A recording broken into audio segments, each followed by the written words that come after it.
Thank you. Technically, yes. Never thought about that. Can you touch on, kind of like Tosh said, just life after football and how you can kind of pass that on to the players and the whole organization, is not just talking football but talking life? I think me playing 12 years in the NFL, not just with the Saints, but 12 years. I do have a lot of experience, obviously, in the O-line. Me being out of the game for 5 years showed me how much I missed the game and loved the game. Obviously, that's why I'm here. But I do have a lot of information that I can share with these guys, especially with the system that I played so long in. When I heard that Coach Marone was coming back to coach O-line, I thought it was a great opportunity for me to kind of get my coaching feet wet. So that's why I'm here. So to help these guys be better players, help share some of the information I've learned. And Doug Marone, he has 30-plus years of coaching experience. I think he's one of the best O-line coaches in the game. Jahri, was coaching something you always thought about, or was it that time away that kind of brought you back? I think during my playing career, I've done an O-line coaching clinic every year. But that was basically just high schoolers. Since I've been retired, I have been working with some high school and some college offensive line guys. So, I love the O-line. I love the trenches. I love to teach. Even as a player, we always kind of helped each other be better players, especially with the young guys. So I knew that I would be involved in football some way. And just with my expertise at O-line, I knew it would be a matter of time before I got back in doing something like that. How meaningful is it that you get to do it here? I think it's a unique opportunity for me. It's amazing. We were just talking earlier, just to have so many familiar faces here, to be able to come back to the Saints, have a similar system that I played a long time with. It's definitely unique for me. You hear Ty saying he wanted to, have that opportunity outside of his tribe, and we talked. But initially, he started with his tribe. So, for me to be able to come back here and be familiar with the building, the team, the coaches, and the system, I think I can help these guys a lot. What have you seen so far in Cesar Ruiz? Good, bad, and what are maybe a couple of specific things you can work on with him? I would say that Cesar's a good player. He's fast. He can reach guys. I think one of the things that coach is going to emphasize with him going into the season is using his hands more. I was a big hands guy. I used my hands, didn't allow guys get into me. But just be more aggressive with his hands. And I think he's going to have a good year this year, just like the rest of the guys as well. When you were players, did you and Streif ever talk about coaching in the future? Because, you got back to it later, and so did he. So was that ever a thought? No, it wasn't. As a player, you're really just thinking about being the best player you could be. Now, you do, as players, we do coach each other up during the season, whether you're watching film, you're coaching yourself.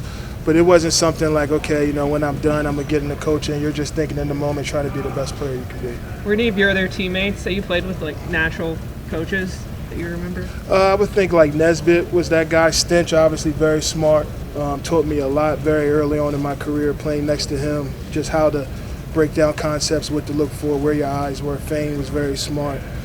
We've always had smart guys here in the Saints, and the coaching staff always tried to give you as much information as you can digest. So many people speak highly of Doug Marone. What are the things that make him a really good coach? I would say, being a player in the league, and then, I was talking to him earlier, I think he started coaching in the 90s, early 90s. But, the biggest thing with him is to have confidence. Be a confident player. Be confident in your ability. Have a game plan. Be sure in your game plan. And just the technician that he was, always focusing on your technique. Knowing that to have longevity in this league, you need to have good technique. Being a student of the game, studying your opponent, also studying yourself. So all those things, I think, make him a good coach, and then how he's progressed in the coaching world with the experience that he has as well. Does his thoroughness allow a player to maybe feel more confident in themselves, just knowing that he's there to teach them and doing all this stuff? I think so. For me in 06, knowing that he was an ex-player in the league and knowing that he played in some systems in the technique-wise, but also how to break down film. What are you looking at? What are some keys from the defensive lineman that you're seeing that can help you in your thought process pre-snap? So he definitely has a lot of information.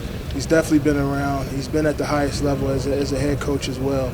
So, I think the guys up front are going to benefit from that. Jahri, is there any, pointers you could give the interior when they're having to block someone like Aaron Donald. Yeah. So what do they just hit him and hold on? Or See, Aaron he's one of those unique pass rushers, right? He doesn't really want a lot of contact. He's quick with his hands and he can flip his hips. I played Aaron in his rookie year. In my first set against Aaron, I held my hands. Now, but I was an older player. I would never tell a younger player to hold his hands, right? But I held my hands and he never crossed the line of scrimmage because he was afraid of my hands. So, you play that game. When you think about you get 40, 50 pass pros in the game, you want to have different sets to kind of keep those guys off balance so they don't get a beat or your timing. And but Aaron is the best at it. He's the top dog in this league. So, when he beats you, you're being beat by the best, but you don't want to get beat all the time. So as long as I have more wins than I have losses, I know I'm doing my job. Explain, you held your hand. Well, just like I didn't shoot my hands, I held them because at that point in my career, everybody on the defensive line knew that if I got my hands on you, the play was over. So I held my hands, I took my set, but he never crossed the line of scrimmage. He just kept feathering because he was afraid of the hands. So then that second pass pro, he didn't know if I was going to throw my hands, hold my hands, but he knew that he had to come across the line of scrimmage. So that's that kind of mind game you play in the trenches as the game goes on when you get more plays. You're gathering information, right? Gathering information. Trevor Penning, athletic ability, and you think it's just a matter of catching on to the NFL pace and catching on to the system? I haven't seen much of him other than the last 3 days, but what coach has said is he's progressed since OTAs. I see his footwork. He has patient feet. He's patient. He doesn't get anxiety right now. I mean, there's no pads on, so it's kind of hard to kind of judge guys, but I think he's going to be a good player in this league. Thank you. Good? All right, guys. Thank you.